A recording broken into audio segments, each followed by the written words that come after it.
Welcome to a special Shakespearean edition of QI dedicated to and entitled The Immortal Bard. Strutting and fretting their hour upon the stage tonight are the two gentlemen of Verona, David Mitchell, Bill Bailey.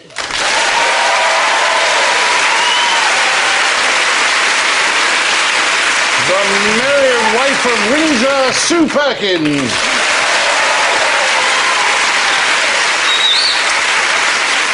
And much ado about nothing, Alan Davies.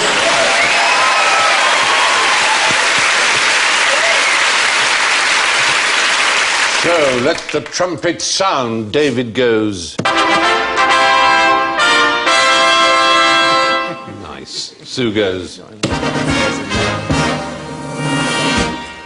Bill goes. And Alan goes.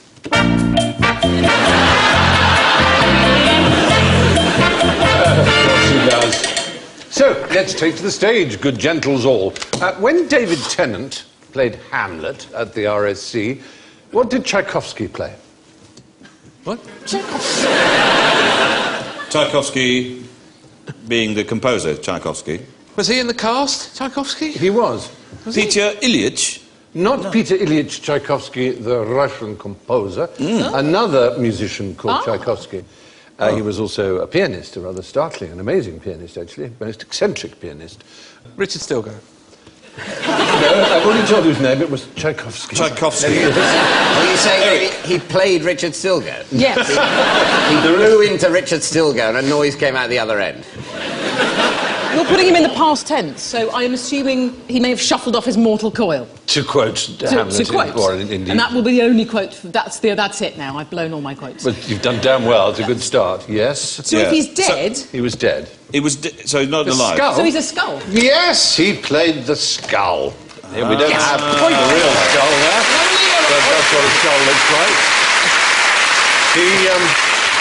He was a very passionate Shakespearean. That is the real thing there, was Tchaikovsky, and he bequeathed it to the Royal Shakespeare Company, asking that it be used in productions of Hamlet for the part of... Do you remember the character?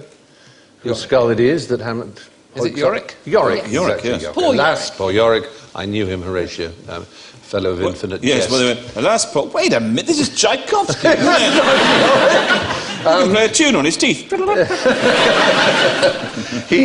was quite a bit of trouble. There were health and safety issues. There had to be a human tissue license had to be ordered in order for him to appear on stage. Did they cut his head off? I mean, presumably, so he's gone, when I die, I'd like my skull to be used by the RSC. But someone's got to saw it off and then rot it down a bit. The funeral directors were rather loath to do this. They thought it might be illegal, but they had to get clearance. And David Tennant every day held it in his hand. Tchaikovsky would have been very pleased. That's what he wanted, after all. Yeah. There he is looking at it. Look at that. Yeah. A tramp, yesterday. You hope they've had to dirty it up again. Oh, they very much, yes. So that's not just a bit of the guy that's still clean. There's a little face still on there he's got to wash off. It's a long time since I've seen Hamlet, but because it's such a well-known bit, you don't really question what happens in it. And it's an odd thing to do, to pick up a bloke's skull from a graveyard. When somebody knew and then to sort of go, alas, I knew him well. Rather than going, I feel a bit weird having picked up his skull. Because I knew him. That's sort of what he's saying. He's saying, it's ridiculous. I knew this man. I would sit on his lap when I was a boy, and we went to set the table on a raw. And he looks at him and says, so where are your jokes now? Yeah.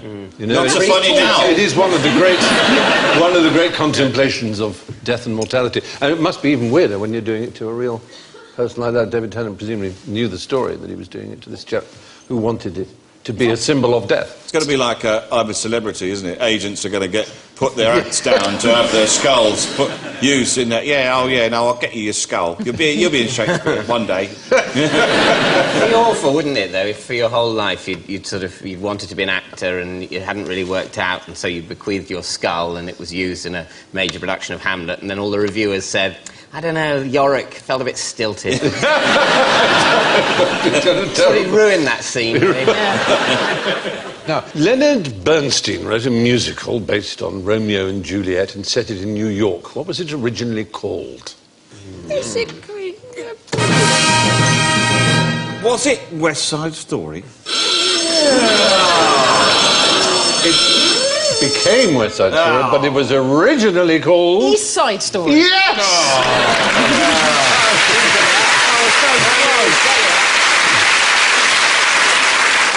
Originally, when they were working on it, in the late 40s, it was gangs of Catholics versus gangs of Jews down in the Lower East Side. And then, 5 years later, as they were working on it, they decided they wanted Puerto Ricans against white gangs, and that was the Catholics low would be West awful. Side. I mean, they just have to tap someone and they just... I wish I hadn't done that. I feel awful now. And there's just 10 years of terrible guilt. I mean, Puerto Ricans a bit more feisty. I think they are. Yeah. They are. Let's certainly admit that it worked. Gay and feisty by the look of them. I mean, Well, now- it's the world of the musical, isn't Yeah. it? It is showgirls all. And, all the pipes have been airbrushed out of this photograph.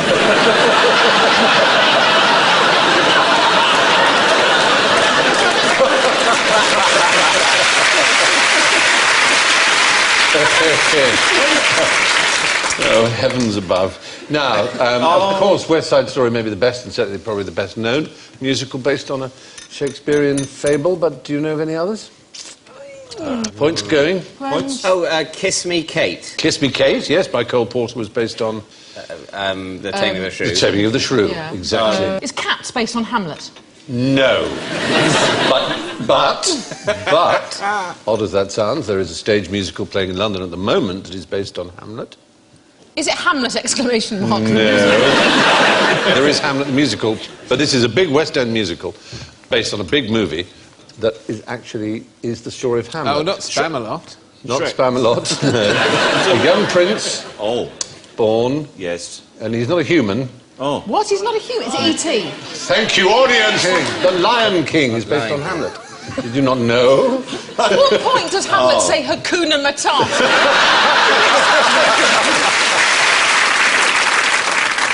What about The Tempest? What were they made of there? Wicked.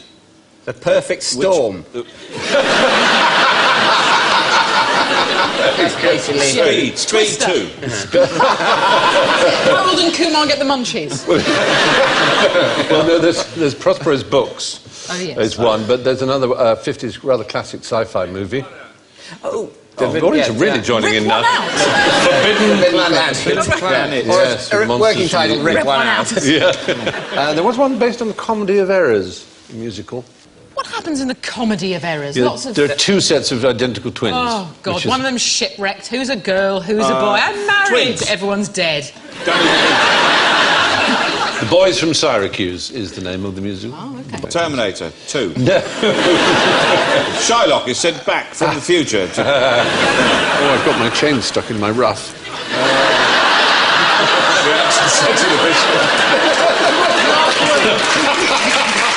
Whoa. That was embarrassing. Yeah. That sounded like it should sound rude. And yeah, You think about it. No, not really. So, there we are. Now, what does Sigmund Freud, Mark Twain, Henry James, a loony from Newcastle, and the Holy Ghost have in common? So... Mark Twain, I know, had a link, but I don't know about the others. Who's sceptical about Shakespeare because he thought that Toff wrote it. He didn't believe that a normal boy from Stratford could that's write. right. Could write He properly. was what you might call exactly a Shakespearean skeptic, as were the others. That's to say, Sigmund Freud also believed that, and Henry James, and the Professor Looney, that was unfortunately his name, though I believe it was pronounced Loney, from Newcastle, who wrote a book in 1920 called Shakespeare Identified. There was this whole movement, started in the 19th century really, with the idea that it might have been Francis Bacon who wrote the works of Shakespeare. There was particularly a woman called Delia Bacon, who was an American and was completely insane, really. She came over to England and wrote a 625-page book God. in which she didn't even mention the name Bacon. And then when she died, she claimed she was the Holy Spirit. She claimed she was the Holy Yes. Spirit. So the Holy Spirit, if she was right, also doesn't believe Shakespeare wrote Shakespeare. So if Bacon was one candidate, there are two other main candidates. Oh, hang on.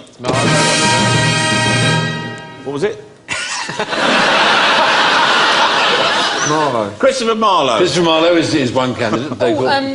But the most popular Earl one... of Oxford? The Earl of Oxford is, yes, indeed, Edward de Vere. Is that Edward de Vere? That's Edward de Vere. Wow, He won't be there's a happy with lot that. going on there, isn't there? There is, isn't there? How does he keep that hat on? It's sort of Kate Blanchett with a moustache. It's intense.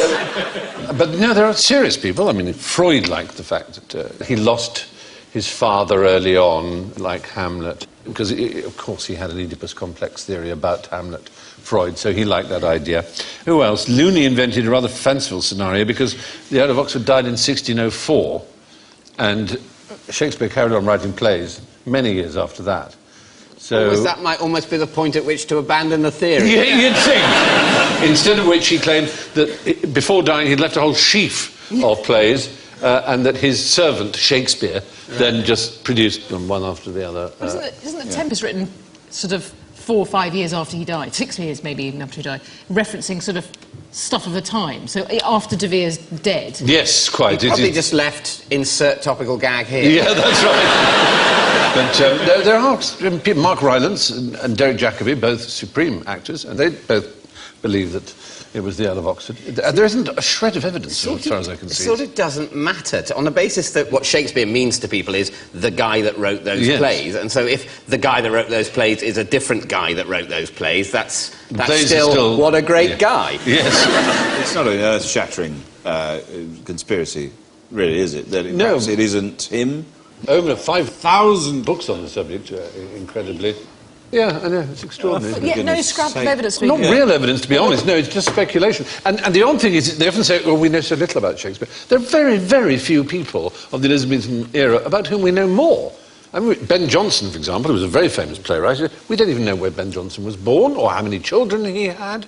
If other people were writing the plays, why didn't they say so at the Well, time? quite. I mean, it's... That's the bit I don't understand. It always seems to go that he didn't write all that. Well, wouldn't it have come out if other people had written? Yeah, but if it was Ben Jonson or Yeah. any of those others, jolly good luck to them, I say. Was it just because he wasn't posh? Does it just come? Does it That come down to is basic kind of class snobbery. system? They think, well, Yeah. he was just this kid from Warwickshire and he was a woodlander, and but in fact, his father was a glover, which is a perfectly decent trade, as you say, and he went to the grammar school there almost certainly. And He's sort of, you'd think, exactly as far up the society as you'd expect a major writer to be. Yes. Not, it's not like now the best novels are written by the Duke of Westminster. Now, his vocabulary. How many words do you think he used? I'm not counting repeats. He used a lot, obviously. Yeah. Dagger, murder.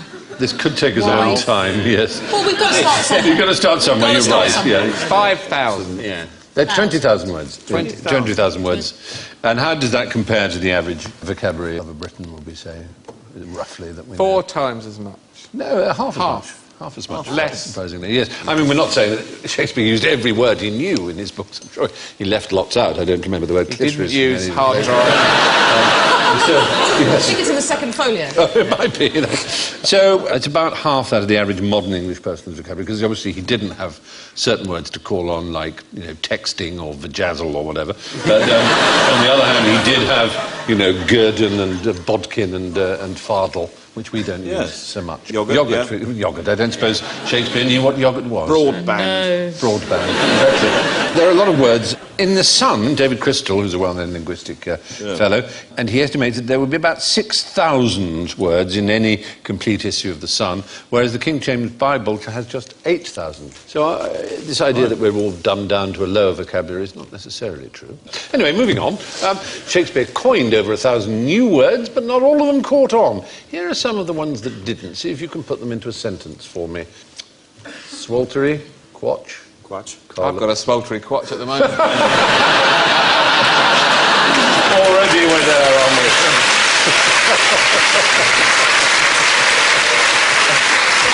It happened when I put my kicky wickies on. Cockleby Foxship. I've always been near-legged. You're a boggler in those A times. Boggleby Carlot. Your foxship. What happened to Cockled Boggler? Car lot, that's a thing. That's where people sell That's a sexy second-hand garage. cars. Well, that's true, actually. It's just well It has ahead of its taken time. it way ahead of its time. Yeah. A boggler is a very clumsy burglar. Or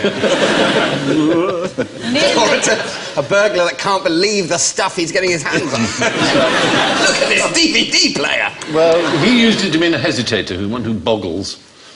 I don't know if that was anything boggling the mind. What is a kicky wiki? Is that like a Russell Brand's version of a football or something? It's an affectionate term for a wife. Oh, my dear Kicky Wiki. A kicky wiki is not an affectionate term for a kicky. Domestic violence is a lot more acceptable. Oh, the old smashy washy. The old battery wattery. Punchy wunchy. And a quatch. Or is it a quatch? It's actually an adjective. I think. Fetch. Quatch. Quatch means a bit podgy, a bit quatch. Oh, you're a bit quatchy. Yeah. Sort of, yeah. Luckily, I'm wearing a surgical truss. Plump, shall we say. Whoppend, or wappened, is corrupt. That's never really caught on, has it? But look at the ones that did catch on. Here's just a small example of words that are first used in Shakespeare. Accessible, acutely assembled, barefaced, beguiling, critic, even-handed, eyeball, Frenchwoman, hunchbacked, neglected, overpower, promising, radiance, revealing, rose-cheeked, schoolday sinnerless, three-legged. French woman. It's a bit of a stretch. French woman. He invented it. Before he invented taking the space out. Yes, you may have done. Even-handed, bewitchment. This is my assembled. wife. She is a thingamajig. I don't know. What can I call her? Oh, French woman. French woman? Of course, you can't be absolutely certain he invented all these because there may have been in use before, but he is often the first printed source we have for them. He presumably had to have a pretty good idea that people would understand what he was going on about. Yes, exactly. Oh, I've done it Oh, again. no. You know? This bit of rough is not behaving. I've said that before. Oh, dear, oh, dear. So there we are. Call me a sweltering boggler if you like, but answer me this. How did Shakespeare's bottom get to Norwich? Are there relics, bits of him? Well, he had a famous comedian who played Bottom and Falstaff. Who did? Shakespeare, Oh. and he created them for him. He was well known. He was considered the funniest man in England. And his name is sometimes put, it says Kemp instead of Bottom on the original play script, because it was so obviously Kemp who was going to play him. Will Kemp, his name was. But he had a dreadful falling out with Shakespeare or with whoever was running the company, well, with Burbage or somebody, and he went off in a right huff. But he decided, as a publicity stunt, he would Morris dance all the way to Norwich from London. Oh. That's unnecessary. He did it, it took him about 3 weeks, but he did it over the course of 9 days. And there's a famous phrase that comes from this thing that he did. And Cocking about? No. Making he wrote a a right book, tit of yourself? Kemp's 9 Days Wonder. It was a 9 days wonder. That's where the phrase a 9 days wonder comes from. And he just did it to draw up publicity to himself and say, I may have left Shakespeare Company, but I'm the man, and they're going to go down now. And unfortunately, quite the reverse happened. He went off to Italy and died in penury. His gravestone just says, Kemp, a man. And after he left, the first play Shakespeare wrote was Henry V, in which Falstaff dies off stage. So Kemp was kind of got rid of that way. And a new man called Armin came in and played the comedians. But while we're on the subject of Will Kemp there and his Morris dancing, let me ask this. What do you call a group of Morris dancers? An arse. Swarm. Swarm. An embarrassment. Oh, Plague. A bell end. A bell end. Honestly, poor old Britain. We've got one folk tradition in England, I sort of think and that all might we be- do is laugh at But it. it's absolutely true. People, it really generates hostility. Morris dancing, and people I get think so mean about it. think we think they're up I to think something. It's charming. Yeah, Because they've got a this- perv of Morris dancing. I think it's very valuable that we can point to that and say, see, it's a free country. We're not doing that in Afghanistan. Yeah, really. If we were going to ban anything, It would we'd be. ban that. You know what's going to happen? You see, if this scene now of all us dressed like this and this photograph here behind us like that is we're going to end up as like an "and finally" section on foreign news programmes. If you know more, les Anglais. It's known as a side, anyway. Side. A side, a group of Morris men. No one quite knows where Morris dancing comes from. We think it's from Morisco, as in Moorish, maybe a way to celebrate the expulsion of the Moors from Spain, various dances, and it's spread into England that way. But certainly not pagan and mystical and anything like that.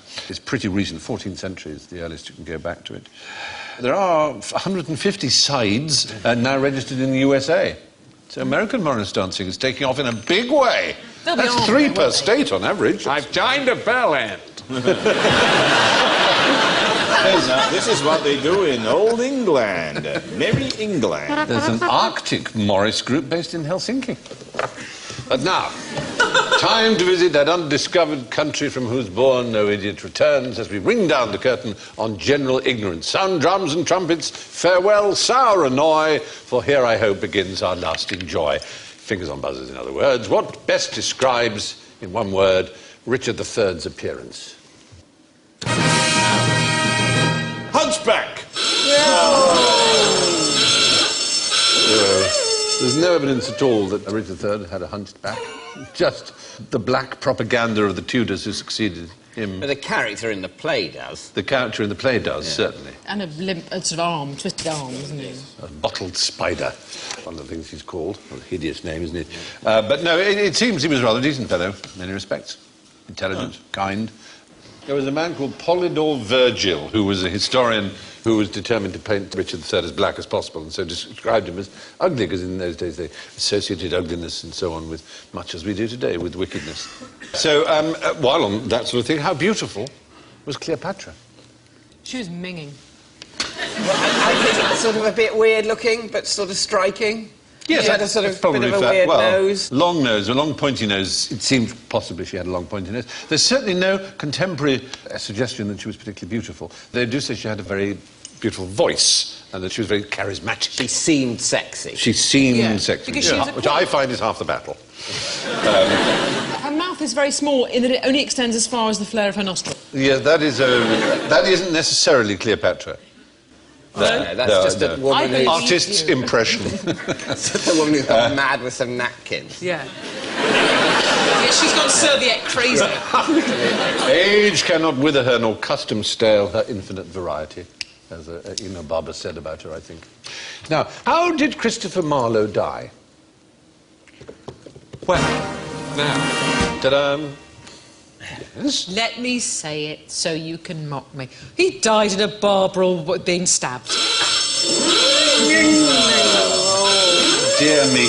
No, well, he was stabbed, I'll give you that, but not in a tavern brawl. It was thought for many years it was a tavern brawl, but it wasn't until 1925 that the documents came to light in the Public Record Office that showed he was, in fact, killed at the house of a Mrs. Eleanor Bull by a man called Ingram Fraser, with whom he'd spent the whole day, and they had an argument over the bill. An argument over a bill? He stabbed him. That's a bit harsh. So I need a mineral water. Yes, exactly. So it wasn't a tavern? No. What was it the bill for, then? Was it a restaurant? It was a Might pop-up have been restaurant. They didn't call it a tavern. It was actually rather a smart restaurant, but it went downhill after that stab. It might have been a prostitute. Right. Might have been a brothel. Oh, so it could have been a brothel bill. I didn't have that. No. Yeah. No, I didn't have To be honest, the service charge in this I case did- is redundant. I had one of them, two of them. I asked for And I that, shared- but it never happened. I ordered it, but It they was off. refused. Yeah. Yeah. We all chip in, we can afford that. Why don't we just get one big one and all have a bit? Oh, I don't know. Oh, no, dear me. Anyway. Yeah, it's unlikely to have been a brothel, because he did say that he didn't trust anyone who didn't love tobacco or boys. Well. Anyway, what made Lord Byron limp? That's a follow-up question. Item 4 on the brothel bill. 8 hours of Morris dancing. He had, from birth, a pronounced limp. L-I-M-P, pronounced limp. So did he have a... They're not quite sure whether or not he had a club foot. We know that, in fact, he didn't have a club foot. It's often said that he did, because that's the sort of one that people have heard of. He had a sort of withered leg, and you can tell from his boots. He was very athletic, and he hated this limp. But he swam the Hellis Pond, and he boxed, and he was very worried about his weight. He became possibly an early male anorexic, it seems. And he liked to spend money, did old Byron. He ordered batches of 24 a time of white linen trousers, which he only wore once. He also ordered silk handkerchiefs in batches of 100. Each one was 9 guineas, which was an average man's pay for the year. So what was he... Was he coining it in with the writing? He inherited at an early age the title and Newstead Abbey, which he spent very, very fast. But he was, in fact, incredibly highly paid, yes. For every canto of Don Juan, his last great masterpiece, I think. Yes. Thousands he got for each canto. So he would write a canto, he was have a hankies, or write another canto. He was hugely successful, yeah. And, white linen trousers? Yes. Does that sound like something out of Miami Vice? Doesn't it? He had to leave England because there was a scandal about him possibly having had sex with... a young... goat. A story at Cambridge. He kept a bear at Cambridge in his rooms, a bear, and the Master of Trinity said, the rules are absolutely clear, Lord Byron, there's no domestic animals. He said, I assure you, Master, he's not domestic, he's entirely wild. So he was allowed to keep the bear. But, no, there was a rumour that he had shagged his sister, and so that's what forced him to leave. So you say the bear? No, the bear. As far as I know, the bear... Is that more horrific than shagging your sister? It's just different, really. Yeah, it is. It is different. It's probably braver. Anyway, Lord Byron limped because of an abnormality in one leg, but it wasn't a club foot, in fact. Now, what can the Queen do that an idiot can't?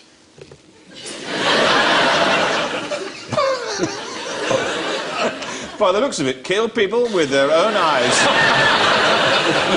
Doesn't look in the best mood, though, I agree. One tires of Morris dancing. This is something she's allowed to do, but doesn't. But an idiot is not allowed to do. Drive, vote. Vote is the right answer. Most people think the Queen can't vote. She has every right to vote as any citizen. She's never exercised that, as far as we know. But idiots are not allowed to vote. And lunatics may only vote during their lucid periods. So test them on the way into the food. So it's a surprise that most people think that the royals can't vote. They can, they just choose not to. But alas, alack, and well away, our revels now are ended. These are actors, as I foretold you, were all spirits and are melted into air, into thin air, and we must consult the scores. Well, my gracious heavens. I'm afraid rather down the bottom of the list with -14, Bill Bailey.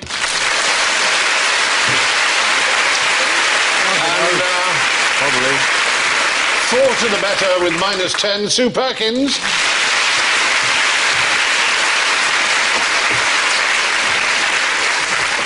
Second witch with a very creditable +3, Alan Davis.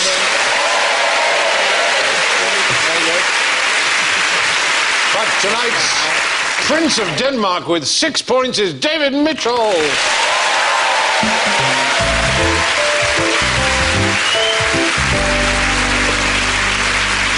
Well, it only remains for me to thank our dramatist personae, Sue, David, Bill and Alan, and to leave you with this perceptive thought from Robert Wilensky. We've heard that 1,000,000 monkeys at 1,000,000 keyboards could produce the complete works of Shakespeare, but now, thanks to the internet, we know that this is not true. Good night.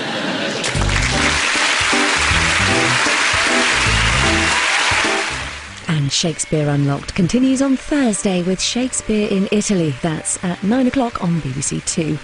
But for tonight, Matt LeBlanc and Zac Efron are joining Graham Norton on BBC One in 5 minutes, and Russell Howard spreading his good news all over BBC Three right now.